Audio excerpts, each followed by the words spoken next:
Isu mengenai segelintir etnik Rohingya yang didakwa menjual agama atau mengeksploitasi identiti Islam demi mendapatkan wang sering menjadi perhatian masyarakat di Malaysia. Secara umumnya, perbuatan ini merujuk kepada tindakan memanipulasi sentimen keagamaan dan simpati umat Islam tempatan untuk kepentingan kewangan peribadi maupun sindiket. Berikut adalah pecahan realiti, modus operandi dan kes-kes yang berkaitan dengan isu ini. Modus operandi eksploitasi agama. Menyamar kutip derma madrasah.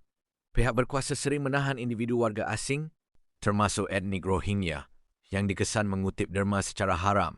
Mereka menggunakan alasan palsu seperti dana pembinaan tahfiz, madrasah, atau wakaf masjid untuk memancing simpati orang ramai. Gagal ujian asas agama. Terdapat kes tular di mana pemungut derma warga Rohingya kantoi apabila diminta membaca doa asas seperti doa, kunut, atau bacaan tahiyat oleh masyarakat tempatan.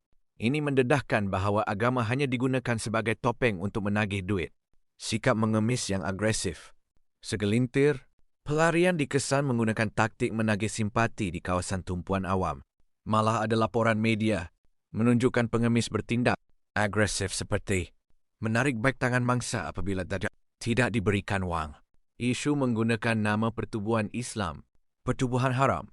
Terdapat rekod mahkamah di mana sekumpulan lelaki Rohingya didakwa dan didenda kerana menganggotai pertubuhan tidak sah yang menggunakan nama Islam bagi kemajuan etnik mereka tanpa kelulusan jabatan pendaftaran pertubuhan. Tuntutan melampau.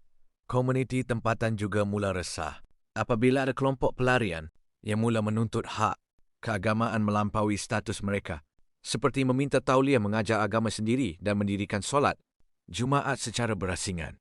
Realiti sebenar, penyeludupan dan pengkhianatan sesama sendiri. Ejen mengaut untung. Di sebalik tabir, kes menjual ini sebenarnya turut melibatkan sindiket pemerdagangan manusia.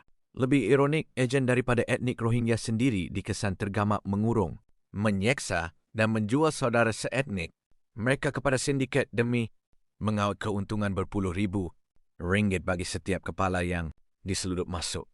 Menolak agama demi keselamatan di negara asal mereka.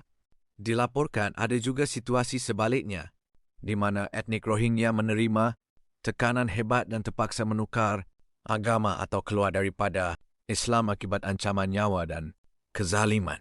Kesimpulan, secara keseluruhan, dakwaan menjual agama demi duit ini rata-ratanya berpunca daripada tindakan segelintir individu oportunis dan sindiket jenayah yang mengambil kesempatan atas sifat pemurah rakyat Malaysia.